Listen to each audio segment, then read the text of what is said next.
know this ain't the best party in the world, but let me explain something to y'all, New York. It ain't no party unless each and every one of you try to make it a party. You dig what I'm saying? Make each record your best record, and we can rock all night long. You know? So if everybody's willing to get down real funky in the house tonight, let me just say, yeah. I say if everybody's here to do it, because you know there ain't nothing to it, let me just say, hell yeah. You say 1 for the treble, 2 for the bass. So come on, blast, let's rock the place.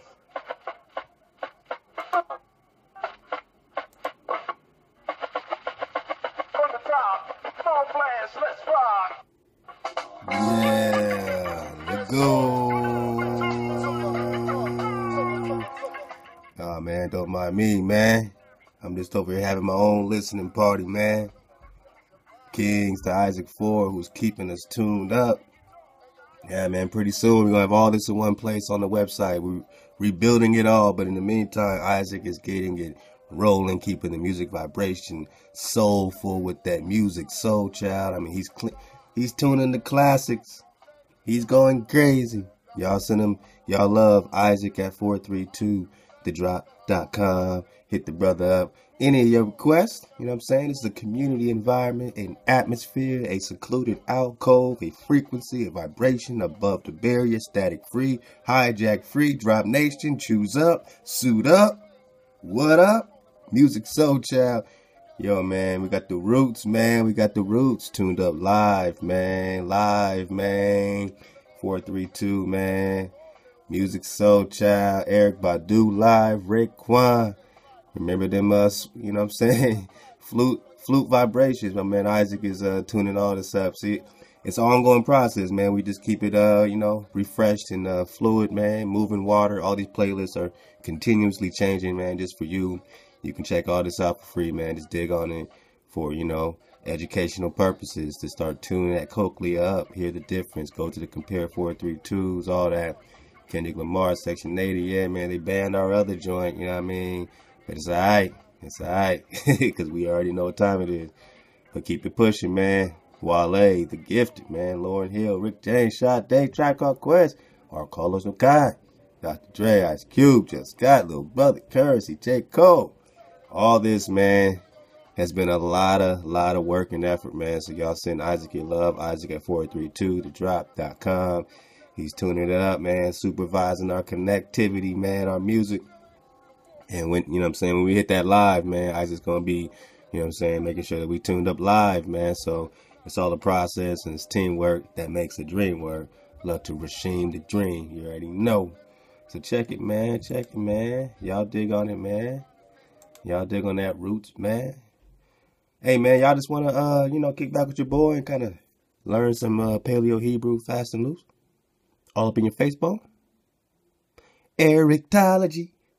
Erictology, man, we make everything cool. We could even make Erictology cool, man. Somebody dropped this a while back on me, man, and I believe it was my bro Silas, man, Nehemiah. You know what I'm saying? This is an interesting approach. Once in a while I dig on, these so-called rabbis and different things. The ones that are trying to, be cutting edge or black sheep, so, do something different, have a new, sort of their own wave to surf, so...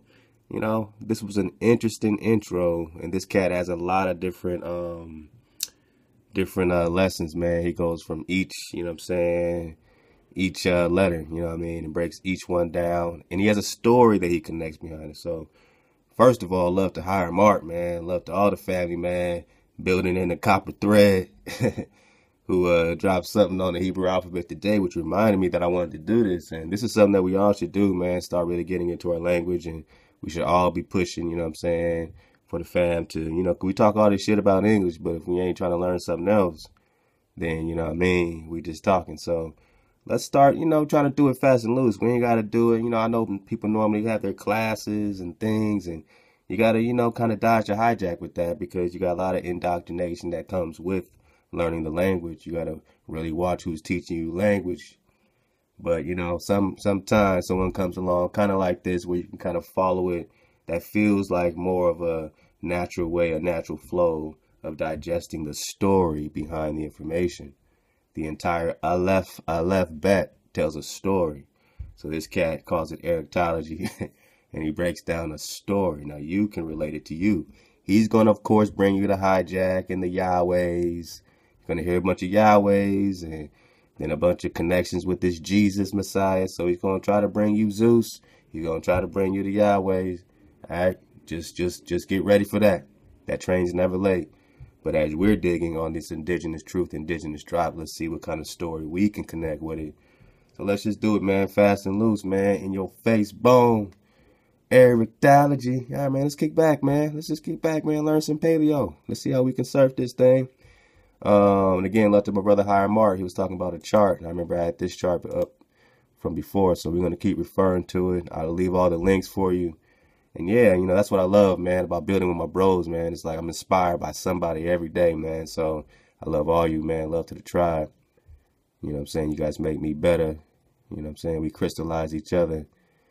So yeah, this is what we were referring to when I said the letter Tau, Tau, which reminds me of the cities of gold, right? Tau, T-A-W, crossed sticks. And all you see is a cross. And you say, how do you go from the Hebrew letter Tau to Jesus? Now you think cross, you think Jesus, when it's only a letter of the Hebrew Aleph Bet, Tau, which means cross sticks, mark, sign. So you're a mark. It's a sign, a mark. What did Josephus say in chapter 6 about Mazaka? That there is a sign yet to be discovered, or you know what I'm saying? Like there's a sign yet to come. Something to do about this Mazaka, which are these tribes of Moses, this Meshika, this Mishiokan, mark, sign, signal, monument. We're just talking about Tau, Tau. They call it Tav. They keep changing the V's, W's to V's. They want to get out those W's real bad. You know, they'll go to the Y's or the V's on you real quick. So there's something, you know, Hawa. There's something about that Wa that they keep trying to run away from, if you notice. To the Yas and to the V's, the Vav. All right, so we're going to be digging on this and kind of going back and forth as this Erictology breaks it down. And this is only part 1, man. We might just start building up a new series here, man. So let's see how we like it. Let's go. Erictology.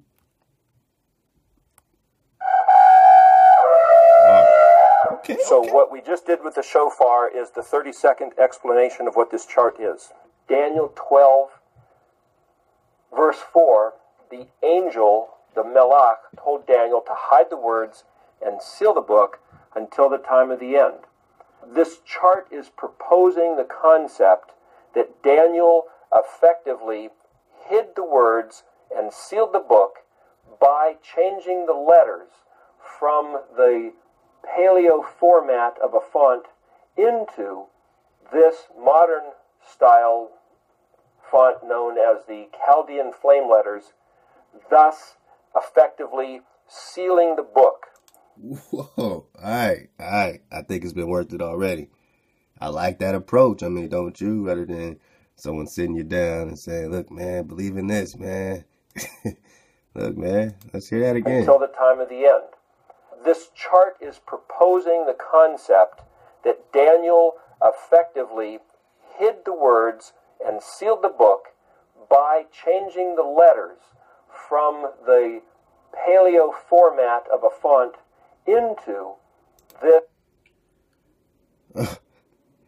So Daniel, I mean, we're 40 seconds in, and he's surfing a wave that you're not going to get in any, you know what I'm saying, one of those temples and, you know, synagogues.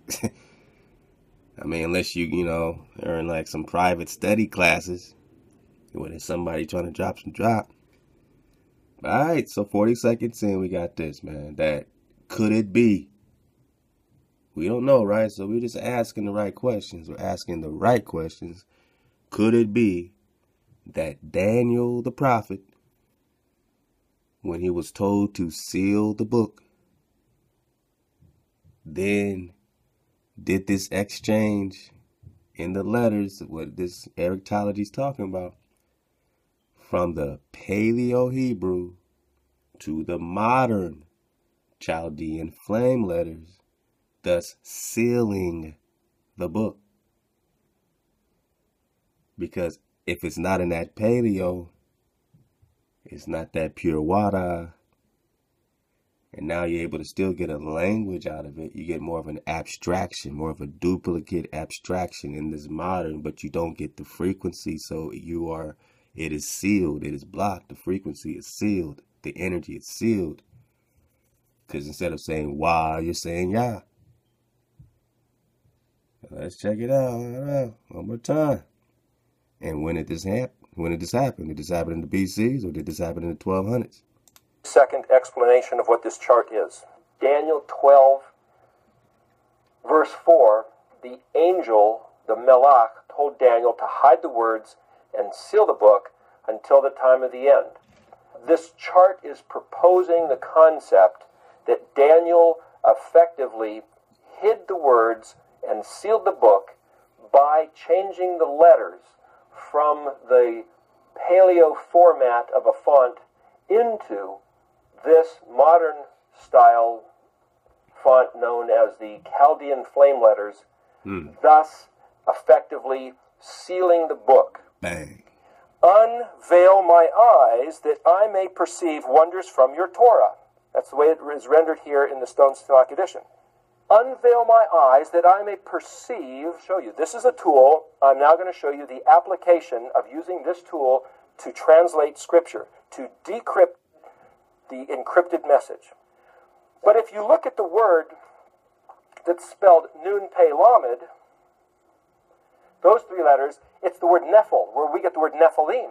What if each of the Paleo, or the letters of Yahweh revealing himself were like these towers that have fallen because of Israel's corruption and betrayal and treachery? The towering giants, could they be the Paleo letters? The letters of the Hebrew alphabet? The word Pe Lamed Aleph means wonderful, marvelous, secret, hidden mystery that's so amazingly wonderful.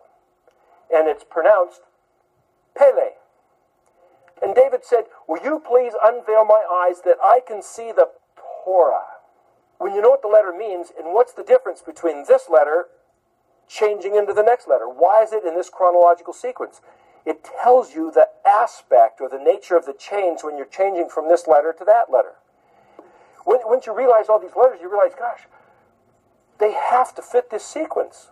There's no other way around it. You could take all the letters of the alphabet and throw them in a big pile, and then when you know what the letters mean, you'll place them right where they belong. On the bottom line, the bottom line of the whole matter, this is Daniel 12. Quite a lot of it's written in Paleo, because once you get a handle on the Paleo, the English words won't do.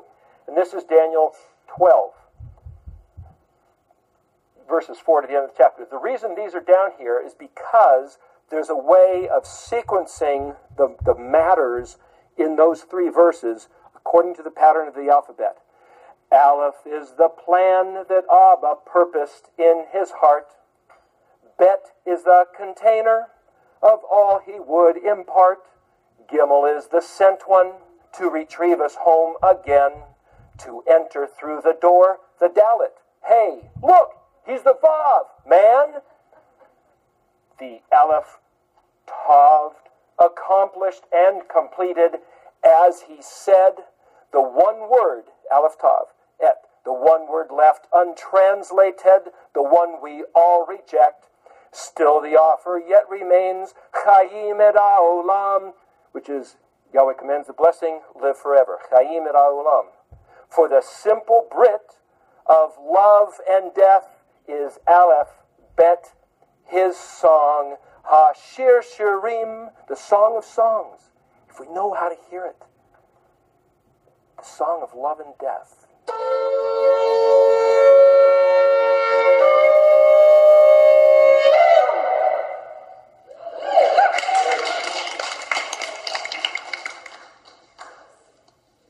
The purpose of tonight's talk, very specifically, is to make the dictionary demystified. So, this is the book. It's published by Carta, Jerusalem, And the word carta actually is where you get the word cartography, which is actually map making. That actually plays into something else we'll hopefully get to later. And that book is called The Etymological Dictionary of the Hebrew Language by last name is Klein. I have it up. I actually ordered it, man, right after I saw this almost about a year ago. Barely opened this thing, man. You know what I'm saying? So I got a lot of digging to do. I also just got that brown, the brown driver Briggs, man. So, you know, that lexicon. So, you know, man, I'm trying to dig on it, man. I'm not just going to just be talking a bunch of smack about English, man, and stay in this frequency, man. So I got a good feeling that's going to come a lot easier to us than we can ever imagine. But the point is, there was one fellow friend who bought one of these a few months ago, and he says, "Hey, look, I got one of these books." And I looked at it and said, "This is, you've never opened this." And he says, "I don't know what to do with it. It's just, I got a Hebrew dictionary, but I don't read Hebrew, and what am I supposed to do now?" So the purpose of this evening is to say, many people in here have this dictionary, or maybe many people who will be watching this, recording this video. And so it's like, I'd like to show people what I have been doing using this dictionary, and I have found this dictionary to be incredibly helpful. Now, it's not the total source of the study that I've been doing, and the chart, which is out in the lobby there, which is shown on the previous video, is, I would suggest that you use it in tandem with the dictionary, and I'll hopefully explain how that works. For the record, this DVD here that says Erectology is pointing at the chart, and this little 4-minute promo that you saw, Jamie, there, is 4 minutes extracted from this DVD, which is 4 hours, and this is simply explaining the format of the chart.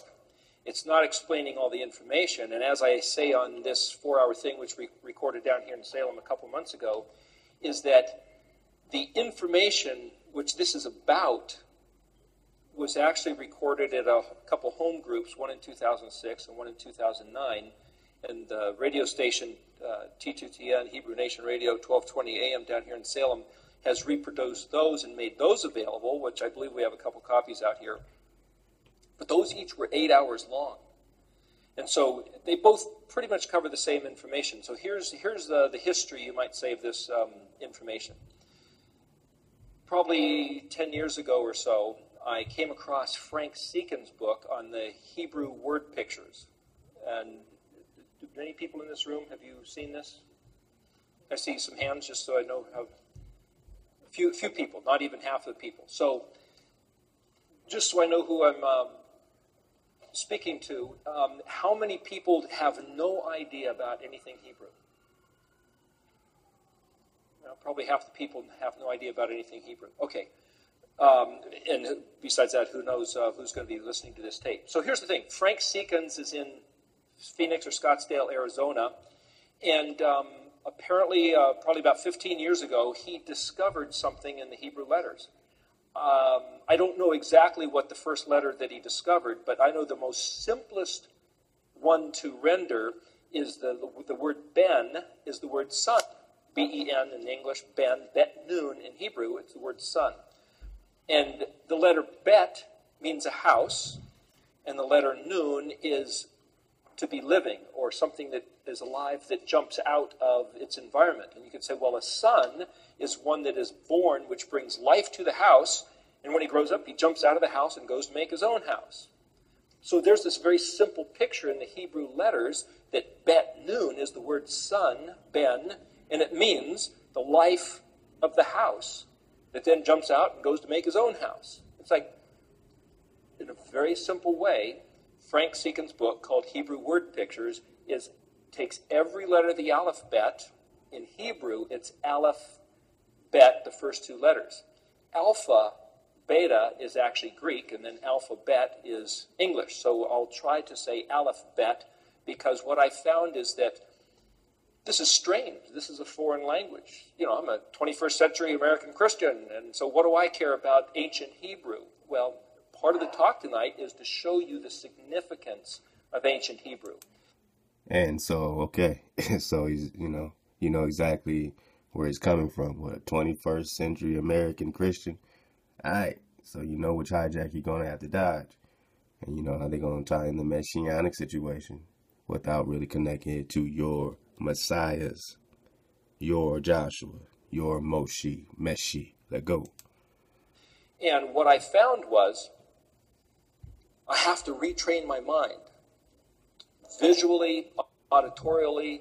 And so this banner here, which is on this little paper that we're handing out, and again, I apologize for the quality of that. It's color Xerox, you know, and the ones that we printed up before, we've already given those away, but those were much nicer rendered, and we would like to make those available to people, but this was the best we could do at a short notice with a short budget. But anyway, to get them printed up in full color and have them laminated was the way they were originally to be presented. Yeah, like here's one here, which, you know, well, she's written all over it, but it's a nice little bookmarker. But the point is, I have one of these I made in an aspect of 1 foot by 3 foot, and I have it above my door, and I'm always seeing it because I put it right above a prominent door. And then you could say, well, once in a while you might sit there and stare at it and look at it, but to have it always in your visual eye, you could say it's always working on your mind. And what I found is that these, as Jamie said, these Hebrew letters are actually alive.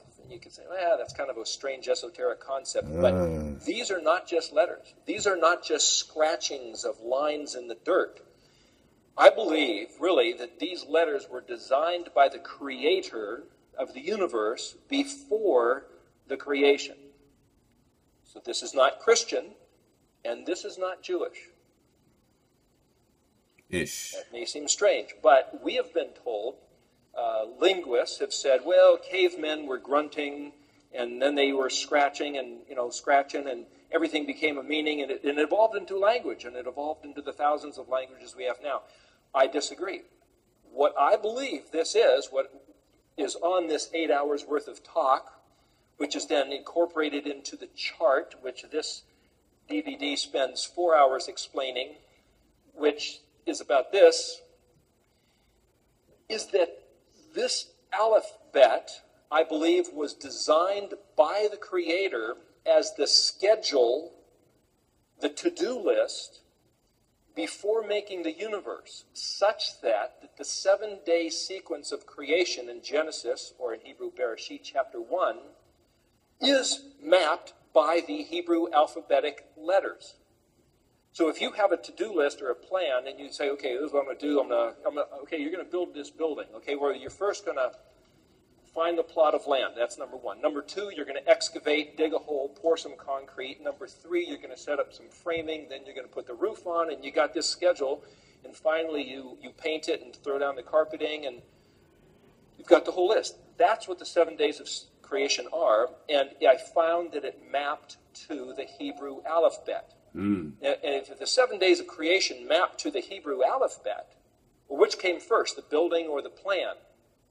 Sometimes you build first and you draw the plans later, but there's, in Leviticus 23, there's a list of 7 festivals that Yahweh says to his people Israel. He said, these are my festivals. These are not Jewish holidays. Yahweh the Creator says, these are my festivals, which I am now going to give to you to regard. You can say, well, wait a minute, Moses, he didn't come up with these. David didn't dream these up. That was 500 years later. They weren't designed by Abraham. These were designed by the Creator of the universe. They were his thoughts, his plans, his design. And he says, who am I going to give these to? Israel. Here, I'm going to give these to Israel. Through Moshe, through Moses. And again, I'm going to speak as many Hebrew words as I can, not to confuse you or not to be Judaizing, but I was told by some people that says, when you talk like that, we don't know what you're saying. The words are strange and foreign, and we don't recognize them. It's like, well, if you don't say them, they'll continue to be strange and foreign. The more we say the words, the more familiar you'll become. And like having the words above the door, the more they bear on your mind, the more you'll start to say, They work on you, okay? So I'm going to speak the words, and by having these letters and have them on the hat is a matter of being in your consciousness, in your face, to work on you. So the point is, what I found about the 7 festivals is that they are the same mapping, the same cartography, carta, there's that word, mapping, as the 7-day sequence of creation. And this is what the 8-hour videos talk about. And then what I found was the word Mishkan, where we get the word Shekinah, or the glory cloud, really means to neighbor, to dwell with, to come, settle, and rest in the vicinity of, and to hang out together. The Mishkan, the place where you hang out together, is the word for tabernacle. And the tabernacle that Yahweh told Moshe, you make this tabernacle just like the plan, the paradigm, the model that I showed you on the mountain of the one in the heavens.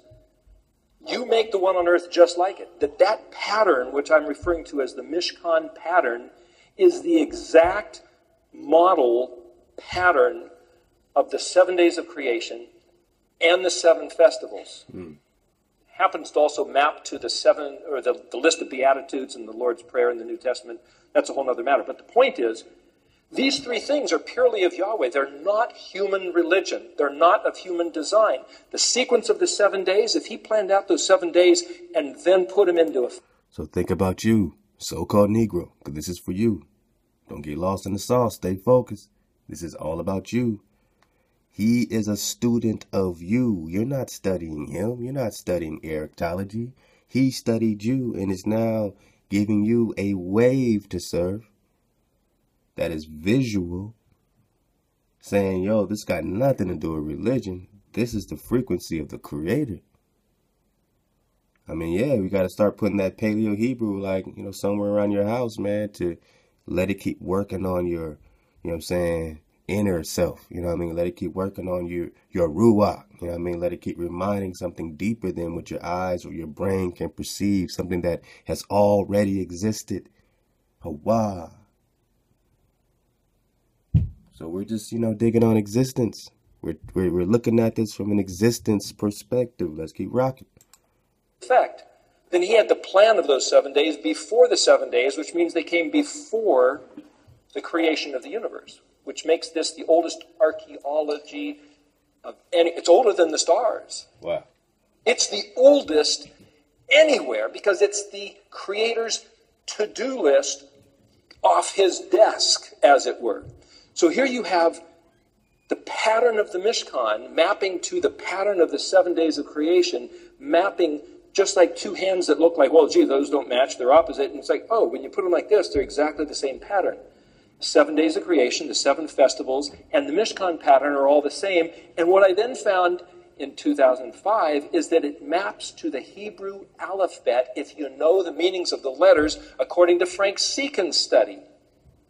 So if you go on, for example, to ancienthebrew.org, I believe it is, which is Jeff Benner's study, he talks about the Paleo Hebrew, and he incorporates some stuff from Frank Seekins, but he won't tell you about this stuff that I found, nor will Frank Seekins, because I don't know anybody else who's found this stuff. Which is to say, if somebody disagrees, feel free to say so. But the problem with that is you have to understand this before you can disagree with me. So try to understand it, and if you can find fault, tell me where the fault is. I'm gonna come over here to this chart for the sake of the camera, and I'm going to point this out. So because of you who don't know anything about this, if I go on about the dictionary right now, which I'd like to do without giving you a few minutes worth of telling you what I mean about this pattern sequencing, I'll have lost you.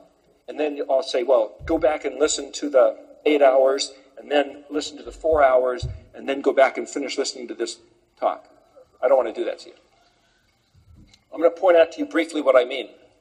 And then you heard the first 6 letters of the song. The purpose of the song about the alphabet was to make it very simple. So if I tell you right now what all these letters mean, it'll be like, wow, this is... Because those of you who don't know Hebrew, or those of you who've never heard of Frank Seekins, the letter A is simply the letter A. It's a tool by which you build words. Apple, architect, author. Most of The A words, interestingly enough, have to do with the one who's the responsible authority, there's that letter again, who makes something happen. Because of what the letter A means. Okay, so I'm going to point out to you the pattern, and then I'll sing to you the whole song instead of just the 6 letters, and then I'm going to show you there's something we're going to run through on a PowerPoint, which Bill Sanford, who's in, I believe it's Mississippi, put together this PowerPoint revealing that each letter describes who the Messiah is. Now, wait a minute. This isn't the New Testament Messiah, Jesus Christ, because this is not Christian.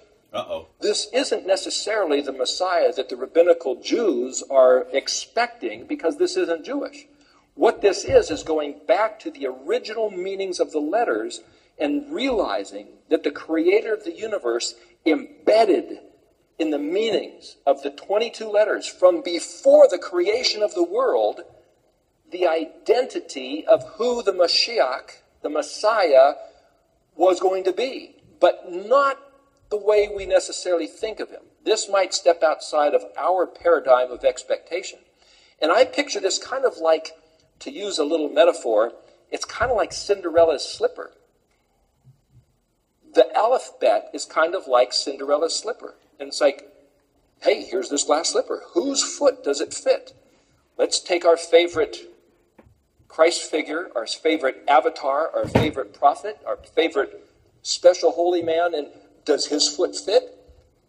I believe that these 22 letters describe who is the real sent one, planned and determined from before the creation of the world. And I just happen to believe. You hear what this guy's saying? So he's saying, he's surfing the wave that hidden or within, sealed within this alphabet are all these meanings, all these prophetic, implications, man. And when it comes to a Mashiach, we're talking about, the Most High has always, had his seed be raised, at the right and proper time to guide, to shepherd, guiding you on your own land and defending you, establishing you as a nation, Joshua, Moses, Moshe, and many more, man. We had Mashiachs named Judas. We had different Mashiachs in different times. I mean, you can look at the Maccabees. I mean, you can keep finding, those ones that were definitely, look at Nat Turner, if you really want to look, you know what I mean?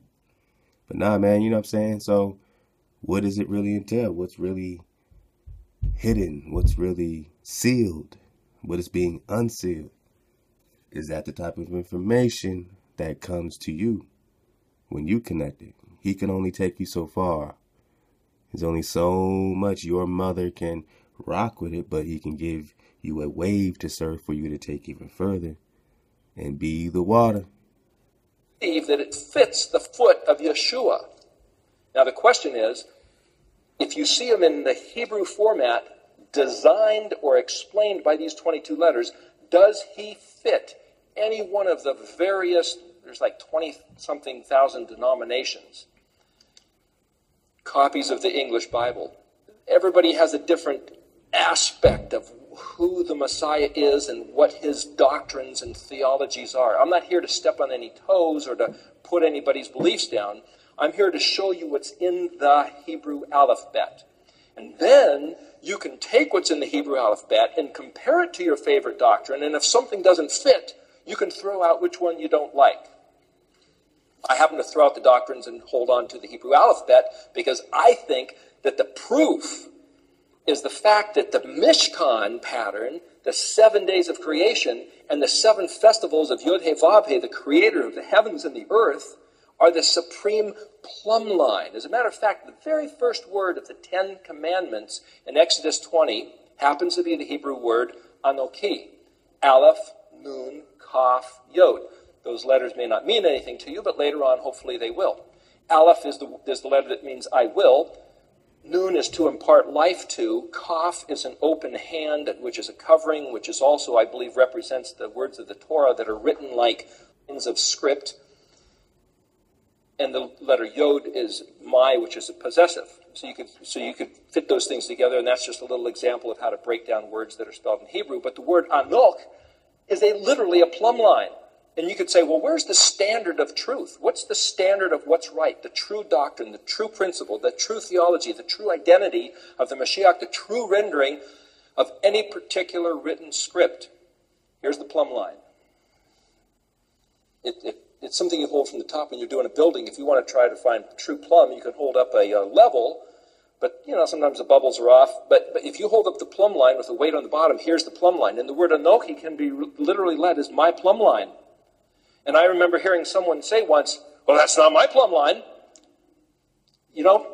We have all been given the grace by the Almighty to choose to believe anything we want. Choose up. You can believe anything you want.